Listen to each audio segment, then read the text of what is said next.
Good evening. It's time for this week's Bible Q&A. I need to unmute my mic. There. Now you can hear me. Now you can hear me. It's time for this week's Bible Q&A, and as you could see on the intro slide, we're going to be discussing a couple of questions this evening before we get to the live chat. We will be going from the question about slavery in the Bible as it came up in episode 261. And I wanted to spend a little more time and give a more thorough uh, response to that than I was able to do uh, on the spot in the live chat. So we're going to start off with that this evening. And then we're going to talk about reverence. And the question came up in my Facebook timeline about reverence. And the question was, can you define reverence, please? And so I wanted to do that this evening.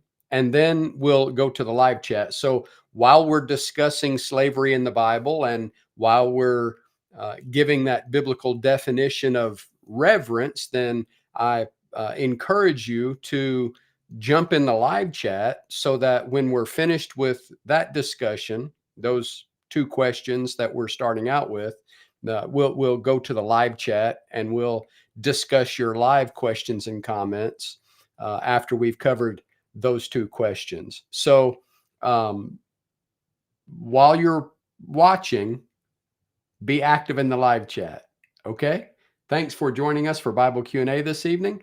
And let's get into the discussion. Now let's get to the question about slavery in the Bible. When we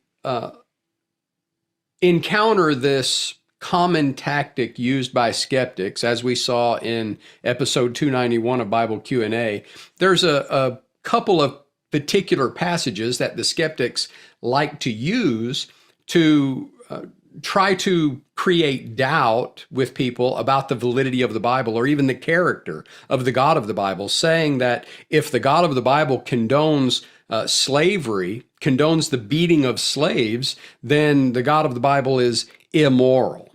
Well, this is a extremely dishonest tactic. Now, that's not to say that everyone that uses it is dishonest. The person that uses that tactic, like the person in the live chat on episode 291, may not be intentionally dishonest themselves. They may have just fallen for a dishonest tactic used by someone that used it on them to create doubt in the Bible with them. And so they're just repeating what they've heard. Whether that's the case or not, it is extremely dishonest. And the reason it's dishonest is because it is intentionally isolating passages out of their context, not just the context of Scripture or the literary context, we might say, but historical context, because it is making an appeal to the modern consciousness of slavery, right? The United States had a civil war to abolish slavery. The European countries went through the abolition of slavery. Not to overlook the fact also that the abolitionists that did away with slavery in 19th century Western culture, that they were people that were opposed to slavery and fought for the abolition of slavery on the basis of biblical morality. And so it not only divorces these passages from their literary context, but the historical context, because the historical context of slavery in the Bible is much, much different than the modern consciousness of slavery based on our more recent history. And the tactic appeals to that modern consciousness of slavery on purpose, right? We just hear the word slave or slavery, and we have a very negative response to that. rightfully so, based again on our much more recent experience with slavery than the slavery we experience in the Bible. But when we do that, we're ignoring the fact that it hasn't always been the same kind of slavery. Now, that's not to say that there wasn't harsh slavery in the Bible, that there wasn't cruel racial slavery in the Bible. There was. The children of Israel themselves were the victim of it when they were slaves in Egypt. So that's what makes it a dishonest tactic, because it's framing biblical slavery not in the biblical historical context, but it's framing biblical slavery in the modern consciousness of slavery, which is not correct. When we look at the quotes that the skeptics like to use, like the one that was used in the live chat in episode 291, Exodus 21, 20 and 21, you see on your screen, it's much, much different than the slave trade of European American history and other settings, even in the East. And we need to be aware of that. So let's look at the actual biblical concept of slavery. Again, the most common passage thrown out by the skeptic is Exodus 21, 20 and 21, which says, "And if a man beats his male or female servant with a rod, so that he dies under his hand, he shall surely be punished. Notwithstanding, if he remains alive a day or two, he shall not be punished, for he is his property." They say, that is the skeptics, see, your God is immoral because he condones beating slaves. And again, this is an appeal to the cruelty and harshness of the slave trade that was abolished in 19th century Western culture, which is not the same thing that we're reading about in the Bible. That's not at all the setting of Exodus 21, 20 and 21. First of all, until very recently, judicial beatings were a common form of punishment for a variety of crimes. Some countries still have judicial beatings. You may remember not very long ago hearing in the news that an American was caught in a Asian country. I believe it was Sri Lanka or maybe Singapore. I don't recall the specific country that the American was caught in, but this American was caught traveling in that country in possession of illegal narcotics. Well, the punishment for possession of illegal narcotics in that country was public caning or beating with a rod, as the Bible talks about.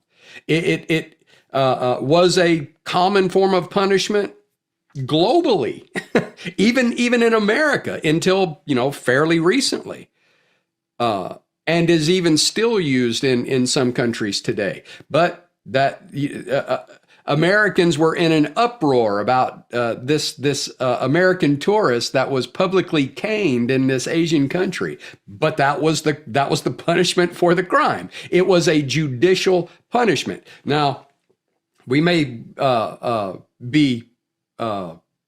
we may find that objectionable. I don't particularly. I personally am of the opinion that if we still used judicial beatings like we used to, then we wouldn't have nearly as much problem with things like shoplifting and carjacking. And carjacking a little different. That's a violent crime and should carry the death penalty. But you get my point. That if we actually had appropriate punishments to fit the crime, well, then we wouldn't have as much crime. The reason we have so much crime today is because we have gotten rid of effective forms of punishment. So, I'm not necessarily opposed to bringing back public beatings. It would stop a lot of stuff that we have problems with in our current society.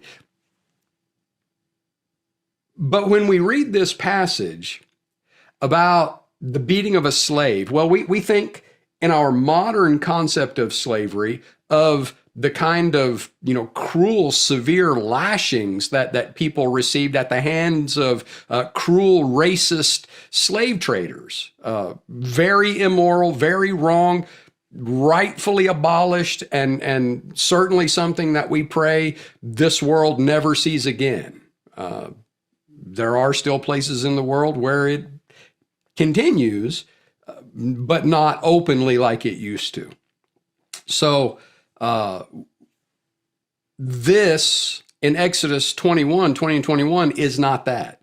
It's different. This is a judicial punishment for an offense. Now, the passage doesn't say what the offense was, but it is in the context of law, meaning it is referring to a judicial punishment. Judicial beatings were a legitimate form of punishment among the children of Israel. For example, in Deuteronomy 25, beginning with verse 1, it says there, if there is a dispute between men and they come to court, that the judges may judge them, and they justify the righteous and condemn the wicked, then it shall be if the wicked man deserves to be beaten. That says that there were crimes that a judge could render judgment in that crime and issue a beating for the guilty party.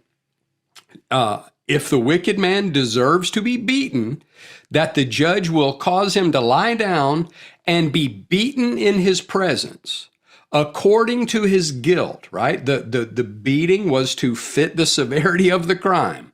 According to his guilt, with a certain number of blows, right? So based on the severity of the crime, the judge might say 5 blows, or he might say 15 blows, or he might say 30 blows, or he could say up to 40, but he couldn't go past 40. Going past 40, God said that you could not lash someone, strike someone with a rod more than 40 times, right? So God limits that so that it doesn't cross over into just abject cruelty. So he says, with a certain number of blows, 40 blows he may give him and no more. The Apostle Paul said that he received these kinds of beatings because the Jews wanted him to stop preaching the gospel of Christ.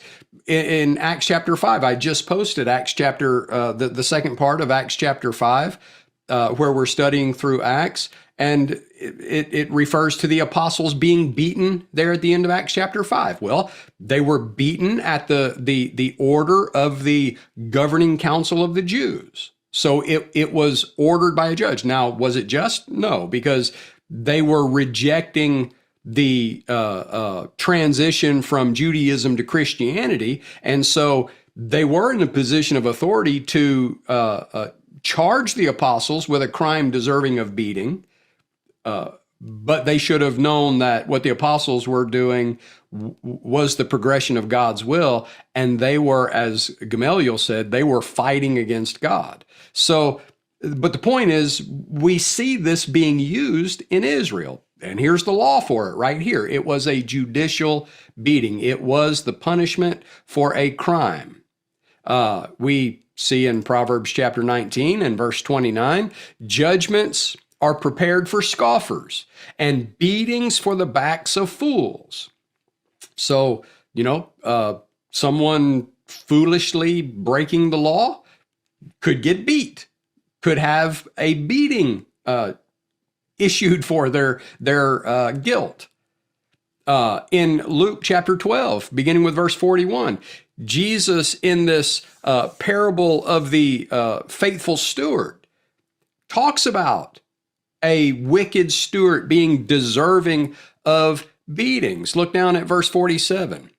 And that servant who knew his master's will and did not prepare himself or do according to his will shall be beaten with many stripes.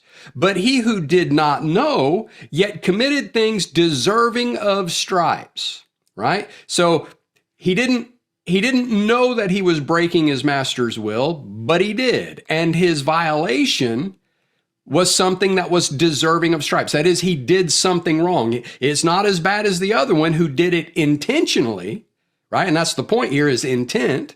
It's not as bad as the one who did it intentionally, but he still did something, Jesus said, deserving of stripes. See, it was the judicial punishment for wrongdoing. He shall be beaten with few. His punishment would be less severe than the one who did it intentionally, right? That's the point that Jesus is using there, or the example that Jesus is using there to make his point in the parable. So in Exodus 21, 20 and 21, it doesn't say what the slave was being beaten for. It just says that if the master beat the slave to death, then he was to be punished. But if he didn't intend to beat the slave to death, if you know the cause for death wasn't the immediate beating, that is, he died under his hand while he was being beaten, but you know, maybe complications and infection from the who knows? It doesn't say, right? It just says he dies, you know, the day later or a couple of days later, right? The point being that the punishment for whatever the infraction wasn't intended to kill. The person didn't intend to kill their servant. That wasn't the intent. And so intent matters, right? So that's what it says. If he beats him to death, he's supposed to be punished. If he didn't beat him to death, he didn't intend for him to die as a result of the beating, well, then that's different. And that's what it says. So it doesn't say what he's been beaten for, but the context is the judicial treatment of slaves. So it would have been a judicial beating. The context of Exodus 20, 21, 20 and 21 is laws concerning violence against the children of Israel. For example, look up in verses 12 through 14. Right? Where you have this law for how to deal with premeditated murder versus involuntary manslaughter. It's different. Premeditated murder is punishable by death. There was a way to be acquitted, as it were, from involuntary manslaughter. You didn't intend to kill the person, so that's different than premeditated murder. Well, then you drop down to verse 15. You see the death penalty for violence against one's own parents. And in verse 17, the death penalty for violence or the death penalty for cursing one's own parents, right? In Exodus 21 and verse 16, in the immediate context of the slave that got beat to death, it says there, he who kidnaps a man and sells him, like the African tribes that kidnapped members of rival tribes to sell to the European slave traders. Well, the Bible says that a person who does that is guilty of a capital crime punishable by death. He who kidnaps a man and sells him, or if he is found in his hand, that is, he kidnaps him, not to sell as a slave, but to keep as a slave, that person shall be put to death, right? So this would be an example of involuntary slavery, the kind of slavery, again, like we saw in early American European history, where it was a enforced slavery or an involuntary slavery. The children of Israel weren't allowed to do that. According to God's law, that was a crime. You couldn't do that. So you have kidnapping someone to make them a slave, whether your own slave or to sell to somebody else as a slave, that was punishable by death. A fight where one's injured but doesn't die is regulated here, right? So someone who beats a slave to death, it says, he shall surely be punished. Well, what was the punishment for striking someone to death? It's right here in this same context. So the very passage that the skeptic wants to go to say, see here, God condones slavery, he condones beating slaves. How is this condoning the kind of severe, harsh beatings that is to death, beating him to death? Right? How is it condoning that when it says that he's supposed to be punished if he does that? And the punishment, just back up a few verses to verse 12, he who strikes a man so that he dies shall surely be put to death. So the act of beating the slave to death so that you're punished for that is death.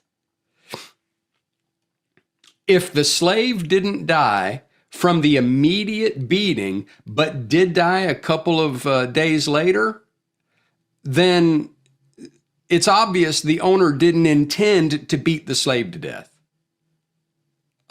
And so it's different. And when it says, notwithstanding, if he remains alive a day or two, he shall not be punished, for he is his property. That where it says he is his property, let me look at a different translation here. So where it says he shall not be punished, for he is his property, in the Lexham English Bible, another translation that I like to do comparison with, it says, yet if he survives a day or two, he will not be avenged because he is his money. And it literally in the Hebrew, it's his silver, right? So the point being that he didn't intend to beat the slave to death. That's not what he was trying to do. And intent matters, like the difference between premeditated murder and involuntary manslaughter. Intent matters, and so that's what's being talked about here. And so it says, "He shall not be punished, for he is his property, or he is his silver, he is his money." It's talking about the fact that the slave owner had taken ownership of the slave's debt. If you back up to verse 2 in this same chapter, see, this is all in the same context. So that's why I said it's a very dishonest argument, because you're taking this out of its immediate context to try to say something that it doesn't say, or that it's not, it doesn't condone, it doesn't teach. And so that's dishonest.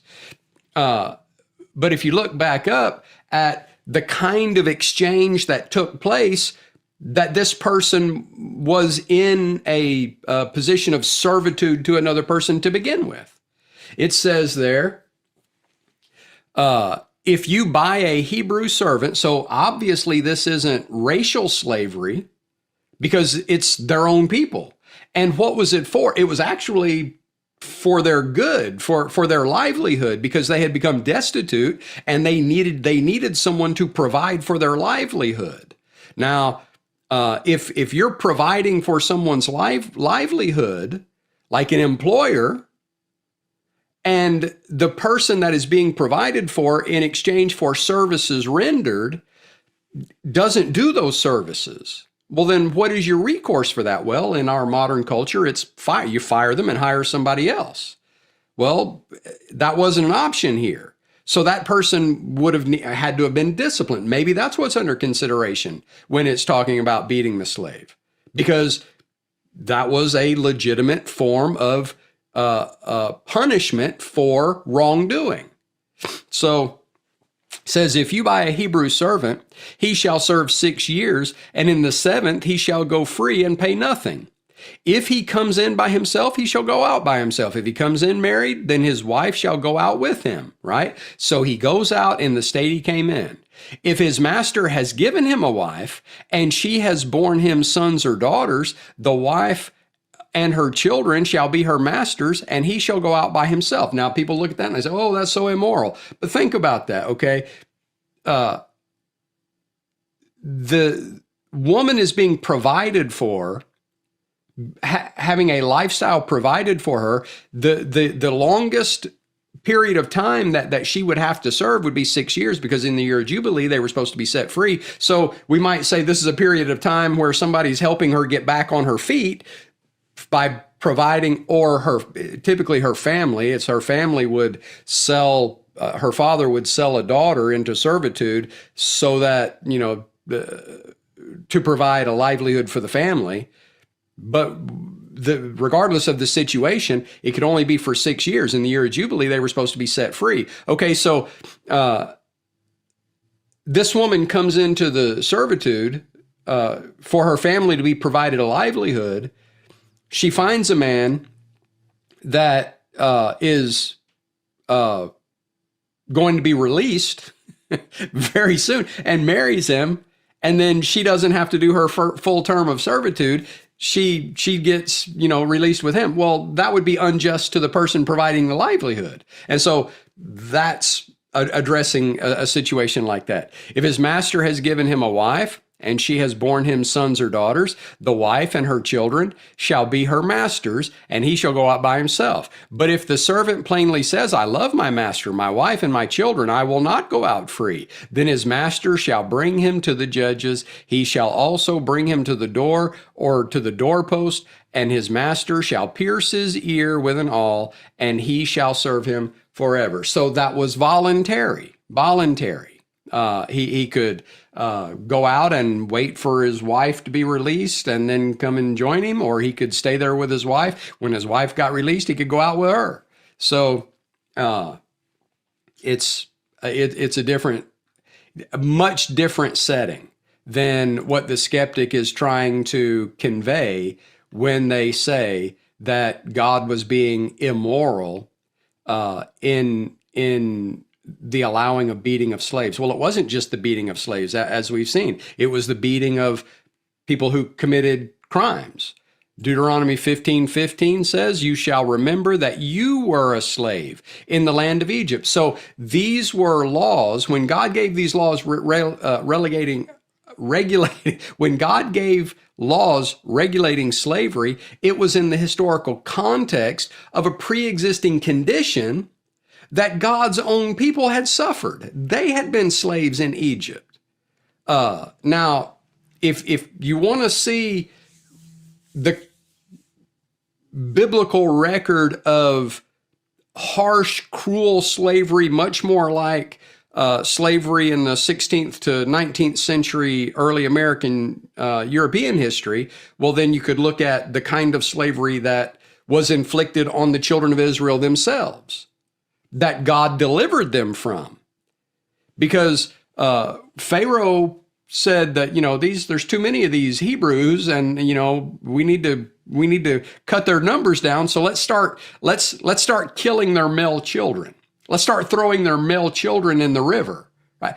The children of Israel couldn't do stuff like that. God didn't allow the children of Israel to do stuff like that. Well, the gods of Egypt, the kind of slavery that was in the nations around that part of the world, the kind of slavery that was practiced in the nations that the children of Israel were going to cross over the Jordan and defeat and eradicate, was much more like the cruel slavery that the skeptic is trying to convince us that God condoned. Not so. The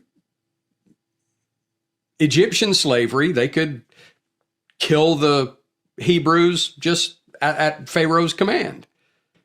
The male children, throw them in the river. The nations around practicing human sacrifices, offering up the slaves' children to their idols, to the idol Molech. The children of Israel couldn't practice those things. We're forbidden from those things. We're supposed to eradicate those things.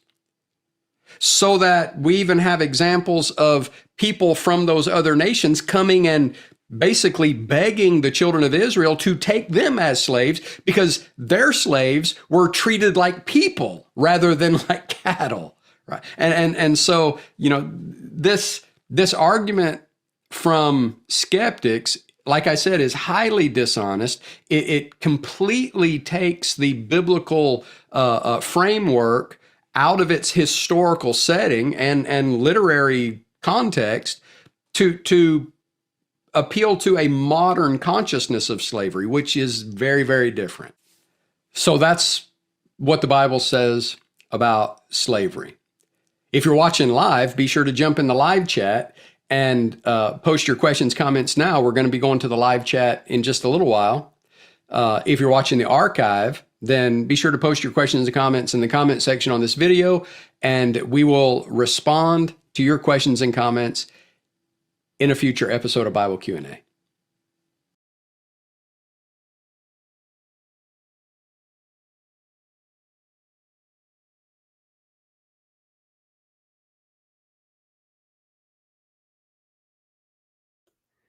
All right, now let's turn to the question about reverence. But before we uh, do that, I want to go over to the website, my website at normfields.com, and uh, show you some updates on my website at normfields.com.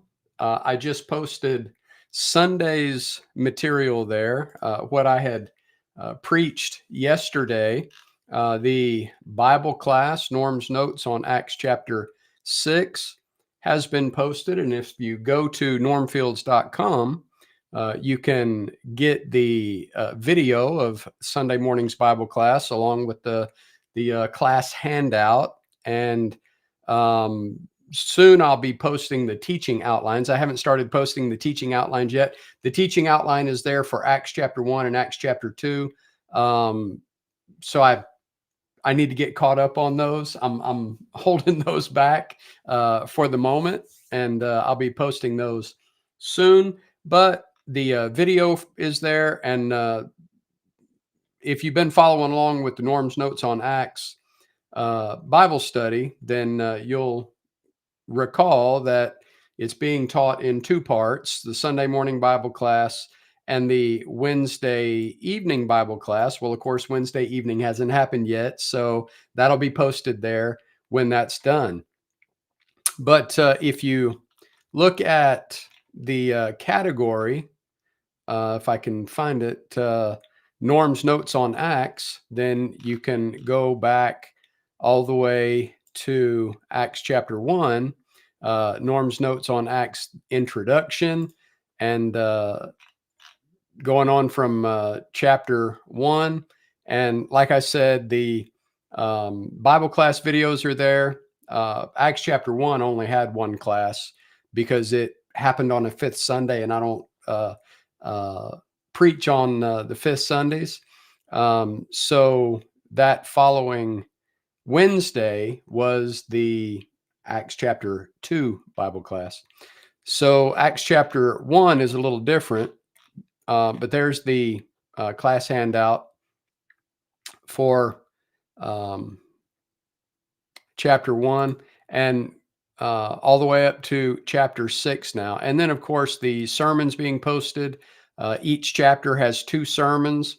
And if you go to my website, normfields.com, you'll see on the sermon post, like this one, Norm's Notes on Acts chapter 6, the developing organization of the church, was preached from Acts chapter 6, verses 1 through 7. The video is there. The lesson slides are there. And if you want the PowerPoint presentation, that's there. And if you enjoy my website and you want to show some appreciation for the Bible study material I'm posting, I would certainly be happy for you to do that. So that is there on my website, normfields.com. So now with that, let's get to the question about reverence. Let me just clean up some stuff here real quick and go to the Bible. And I'm going to come back to this verse here in Ecclesiastes in a little while, David. So hang in there, and I will come back to your comment, and Daniel, come back to your comment. But while we're going through this, please do post in the live chat, join in the discussion, and we will get to that as soon as we finish going through this discussion on reverence. This question on reverence popped up in my Facebook timeline, and I kind of had the idea that the person was posting this question kind of facetiously, maybe, in response to the fact that sadly, most people don't seem to have an idea about what reverence means, because they're their worship, their expression of praise to God, if you will, is anything but reverent. So, what I was gonna do is just jump in here and do a search for reverence in the Bible. And you see the first instance of reverence in the Bible comes up at Leviticus chapter 19 and verse 30. Well, the definition of that word reverence there, and is generally the idea of reverence in the Old Testament, is fear. Um, this word in Hebrew, yere, means fearing or afraid, but it's also used in the sense of uh, deep, awe-inspired reverence, and how that's kind of connected to the idea of fear. You see that I'm looking at the Theological Word Book of the Old Testament, which is an excellent source for studying Old Testament words there in the original language. And so it says here concerning this word reverence, the Hebrew word that it's translated from, it says in this discussion, biblical usage of yere, biblical usages of yere are divided into 5 general categories. The emotion of fear, and it's used that way very frequently in the Old Testament. The intellectual anticipation of evil without emphasis upon the emotional reaction. And then number 3, of course, is the one we're primarily concerned with. It's where this word yere is translated reverence, and it's what is most relevant to our discussion this evening. It means reverence or awe. A good example of this is Moses coming to the burning bush, and God says, "Take the sandals off your feet, for the ground where you stand is holy ground." And Moses was supposed to show uh, particular awe there in the presence of God, show deep reverential honor for the fact that he was standing in the presence of God, represented there in the burning bush. And so that's the idea of this word in the Old Testament, reverence or awe. Also, like we've seen, translated fear. The other, a fourth meaning, righteous behavior or piety. Number 5, formal religious worship. Major Old Testament synonyms include pehad, hatat, and herad, as well as several words referring to shaking or quaking as a result of fear. So that's the word that is translated reverence here in Leviticus chapter 19 and verse 30, the very first use of the word in the Old Testament. You shall keep my Sabbaths and reverence my sanctuary. That is, behave correctly, behave with reverential awe, with fear, as it were.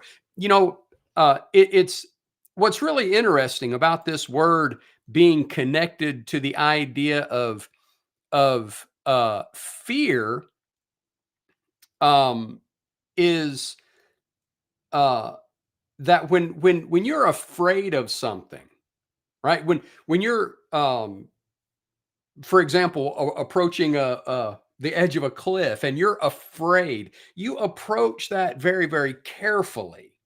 You're very careful about the way that you do that because you're afraid. Well, that's the idea of reverence, that when you come into the presence of God and you have this reverential awe, it should cause you to be very careful about the way that you do that. And how is it that you're careful about the way that you come into the presence of God? Well, your primary concern is what God wants. And I think that's why the person asked the question about reverence. Does anybody know what reverence mean? I think it was a little bit facetious in the asking of it. When you look at the way that people present themselves to God today, in all these different things that people call worship, And the focus of those things, the concerts and the light shows and the pomp and the pageantry, and the focus of all of that is on themselves, not on God. Well, if you are reverent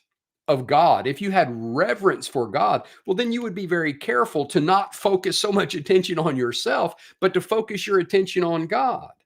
When we come into the worship of God, we're coming into his sanctuary, as it were, as it says there in Leviticus chapter 19 and verse 30. And um, we can uh, go through some more of those references. For example, Leviticus chapter 26 and verse 2, you shall keep my Sabbaths and reverence my sanctuary. Same kind of use there. Job 40, Job 4 and verse 6. Is not your reverence, your confidence, and the integrity of your ways your hope? And this kind of being used as a rebuke to Job, as Eliphaz here, one of Job's three friends, has this idea that for Job to be suffering the way he has to have done something wrong. There has to be something wrong with Job for him to be suffering the way that he is. And Job, continually defends himself. Well, look at what Eliphaz is saying here to Job. Look, your confidence, the confidence that you have, that you can say that you haven't done anything wrong and you can maintain your innocence. Your confidence is your reverence to God. The way that you're so careful to show respect and obedience to God. Now, of course, Eliphaz is saying that in a way as, kind of, uh,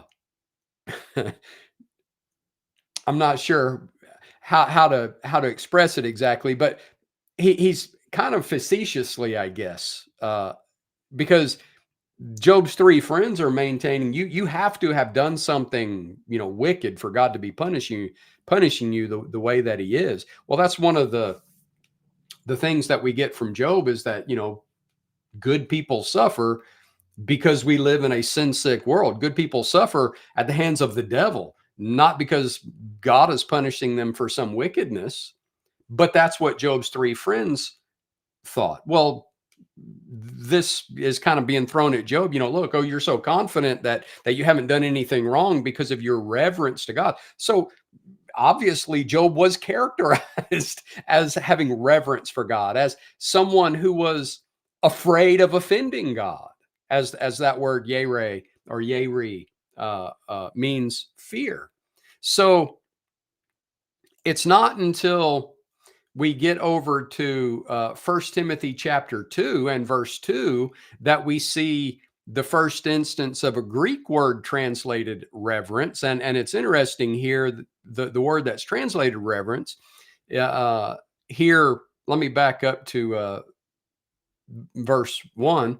1 Timothy chapter 2 and verse 1. Therefore, I exhort, first of all, that supplications, prayers, intercessions, and giving of thanks be made for all men, for kings, and all who are in authority, that we may lead a quiet and peaceable life in all godliness and reverence. Well, the word reverence there means dignity. Here's the complete word study dictionary of the New Testament, which is one that I like, Low and Nita, and I like the complete word study dictionary of the New Testament. They're good sources.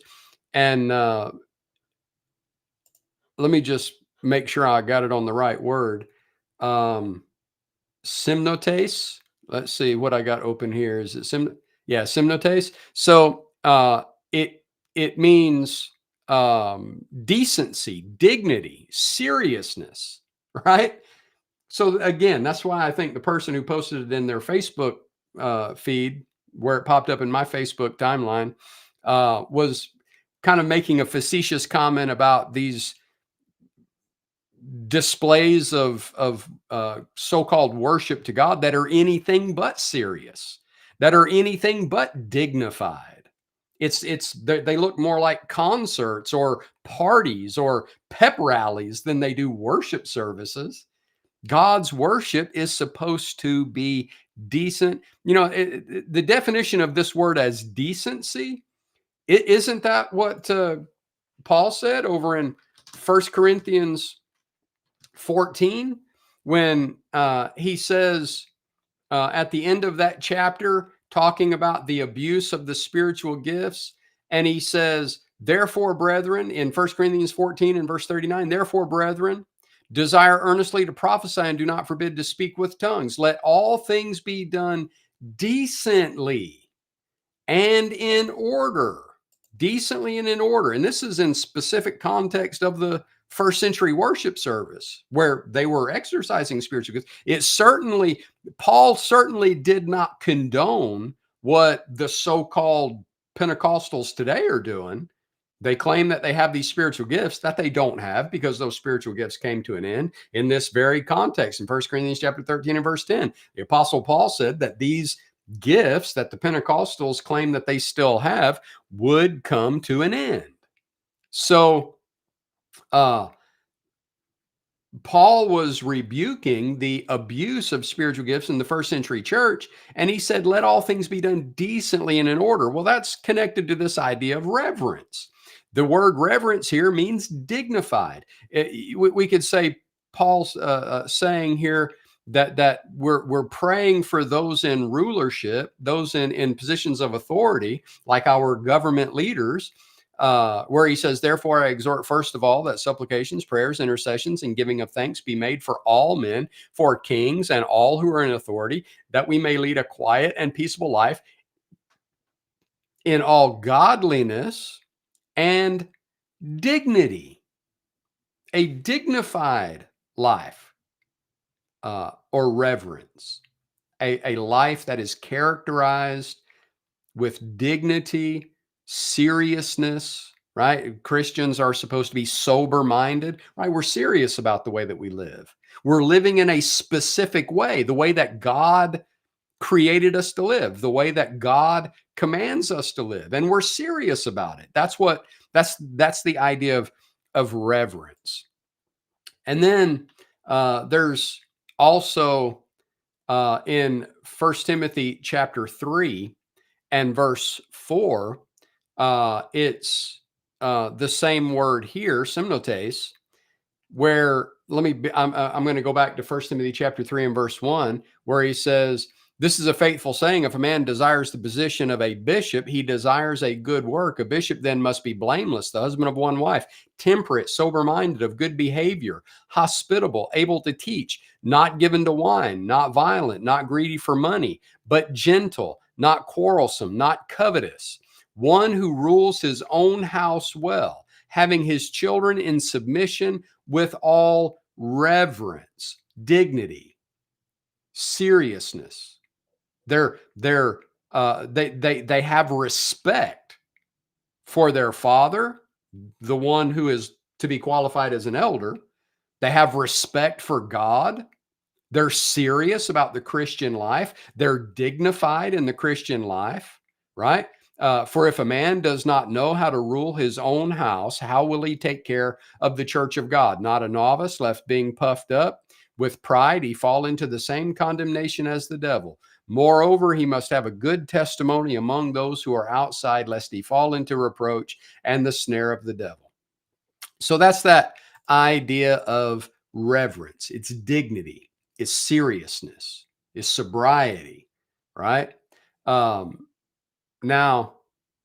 we can go over to Hebrews chapter 12 and verse 28, where the Hebrews writer says, therefore, since we are receiving a kingdom which cannot be shaken, let us have grace by which we may serve God acceptably with reverence. This is a different Greek word. This is the Greek word hados. And let me just go over to the specific definition for this word, hados, where it means modesty, an innate moral repugnance to a dishonorable act or fashion. Hados is a grief due to the personal sense of evil. Okay. So when you see this word in Hebrews, let me show you where else you find this word. I'm going to look up if well, you can't see my search pane, but I'm looking up the Greek word, not the English translation reverence. And let me show you where else you find that. Uh, 1 Timothy chapter 2 and verse 9. I'm going to start with verse 8. 1 Timothy chapter 2, beginning with verse 8, it says, I desire therefore that the men pray everywhere. That's the Greek word for males. I desire therefore that the males pray everywhere, lifting up holy hands without wrath and doubting. In like manner also that's the Greek word for females, right? Just like we have the English word male that means a biological male, and the word female that means a biological woman. The Greek language had those specific words too, aner and gune. So this is the Greek word for females. That the females adorn themselves in modest apparel with propriety and moderation. So that's the same Greek word that's translated reverence in Hebrews chapter 12 and verse 28, right? And it means let me get back to the dictionary. That's not right. I'm not in the right place. Give me just I got too many windows going on here. Okay, here we go. There we go. It means an innate moral repugnance to a dishonorable act or fashion. Now, compare that with uh, this. I got windows everywhere. Compare that with what it says here about women adorning themselves in modest apparel with propriety, right? Again, it's this idea of being dignified, of being modest. That's part of the definition there. It says modesty is part of the definition here, a repugnance to a dishonorable act or fashion, right? So these godly women are supposed to care about how they present themselves. Are they presenting themselves in a dignified way, a serious way, a godly way, a way that shows that they disdain these ungodly displays that are so common amongst it's absolutely heartbreaking to see how undignified our young ladies are today. It's absolutely heartbreaking because there's been a breakdown in the moral instruction of our young people, and teaching young people how to be dignified people, how to be dignified people. And so girls that don't have respect for their fathers, yeah, that's it's isn't it kind of telling that when uh you see a young lady that has just a complete lack of morals, that one of the common phrases that's used for that kind of girl is that she's got daddy issues. She's got that is she didn't have a good relationship with her own, she didn't have a father that was a dignified, respectable person instructing her and raising her to be a respectable, dignified person, and it shows in her conduct, right? So that's what reverence means. All right. So now we can go to the live chat. And David Stamberski commented, this is when I was talking about uh, judicial beatings and how, I would not be opposed to a a law that said, for car theft, you got, you know, 20 lashes in the town square, public beating. I think that would cut down on car theft or looting. Looters. If you get caught looting, then you get taken out into the town square, and you get 10 lashes out in the town square, right? It is a judicial punishment for crime. It always was until, like I said, fairly recently. It's if you go back to even the early 1900s, probably. I don't know when the last case of a city or state having laws where judges could issue judicial beatings, but it hadn't been all that long ago. Probably early 1900s, I'd say. And then we developed this kind of liberal mentality that cruel and unusual punishment was anything that caused somebody to be ashamed. Well, isn't that the whole point of punishing a crime? Is that you make the person ashamed of committing the crime? That you say, okay, if you commit this crime, we're going to shame you. You're going to be ashamed. You're going to be made a shame. That was the whole point of putting people in stocks and throwing tomatoes at them, right? That wasn't cruel and unusual punishment. It was letting people know, if you do this kind of thing, you're going to be made into a shame before everyone publicly, right? Well, when we got rid of stuff like that, that's when crime just got completely out of hand. And the more and more lax we get in punishing crime, the worse crime gets. It astonishes me how young criminals have gotten. There's always been criminals that, older teens, 20s, older.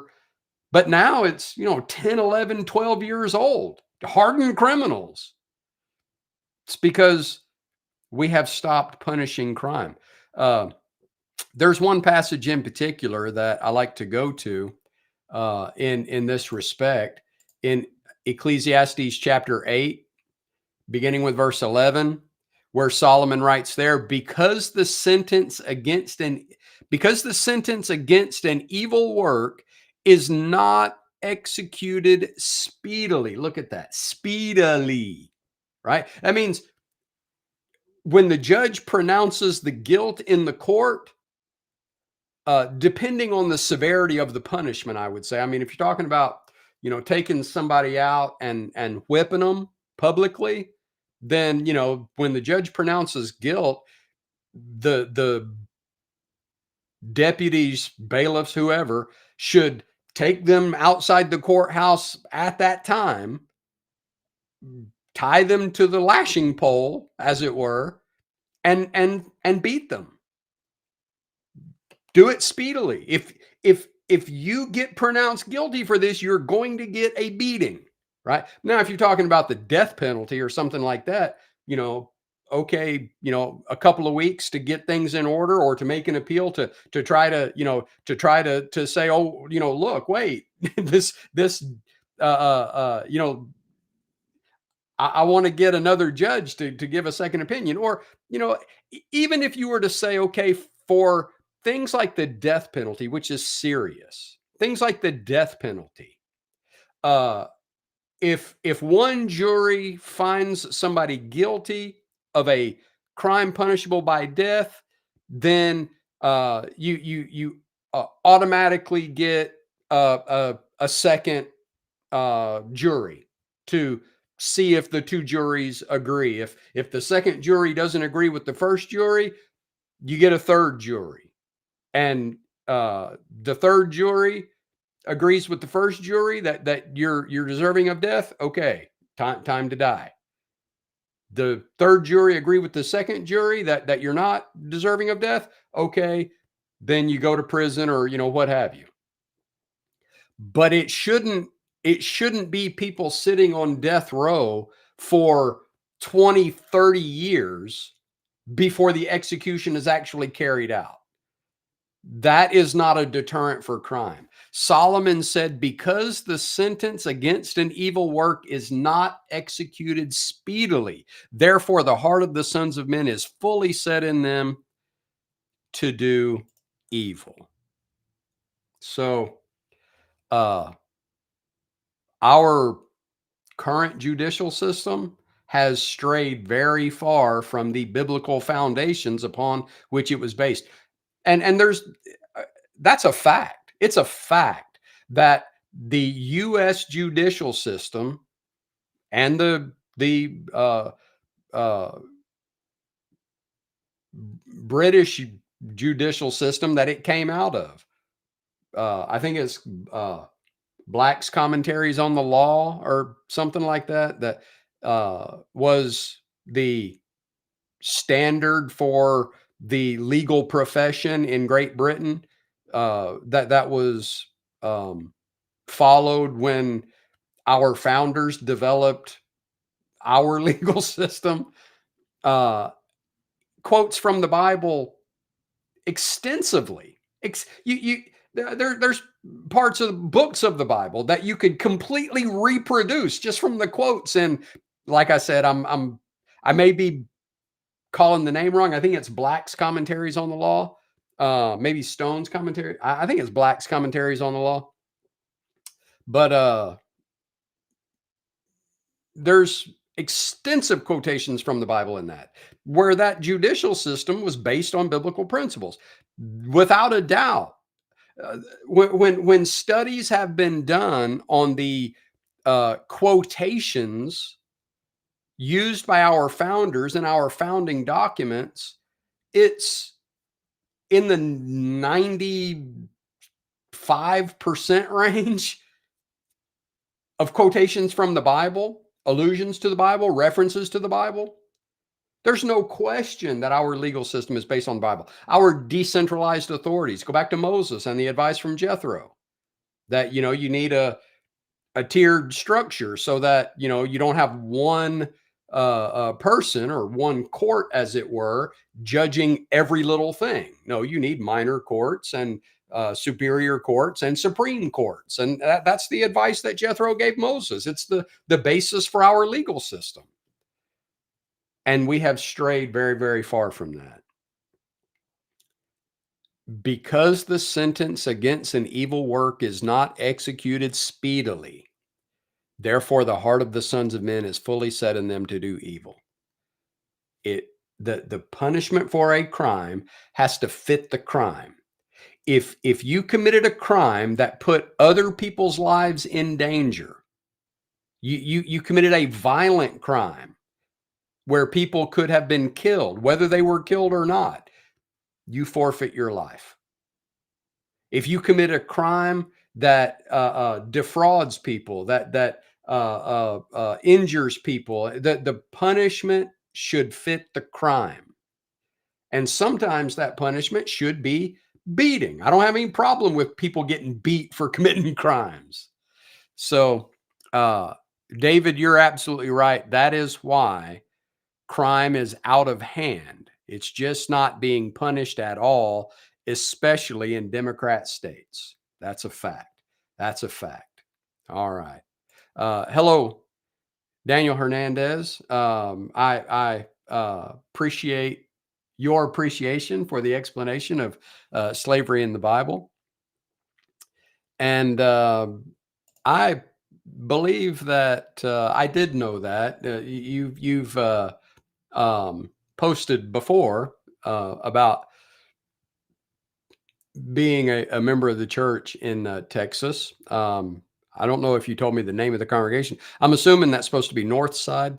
I'm the congregation I preach for is named Northside, which is the second congregation I preach for named Northside. I preach for Northside in Jasper, Georgia. Now I preach for Northside in LaGrange, Georgia. You're at Northside in Fort Worth, Texas. And so there's a lot of Northsides out there. All right. Well, that was, I keep clicking the wrong, the wrong scene in my studio.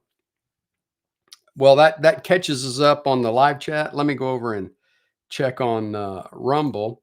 More people watch on Rumble, but uh, fewer comment on Rumble. And you Rumble viewers, you need to speak up. Jump in the live chat and let the audience hear from you. All right. Well, if there's not any more questions or comments in the live chat, that's what I had for you this evening. The discussion on slavery in the Bible and the response to the question about reverence. I'll chatter on here for just a minute to see if there's anything else. Don't forget, you can go to not there. You can go to, well, where is it? Like I said, got too many windows open. You can go to my website, normfields.com, and if you notice, you could be watching live on my website right there. Bible Q&A gets posted there also. And so you can find all of my stuff, whatever I'm doing, sermons, Bible classes, Bible Q&A, articles. You can find all of that over on my website. So I hope you will visit my website and let me know what you think about the content you find there. All right. Well, that will do it for Bible Q&A this evening. Thanks for watching. I'll see you next time.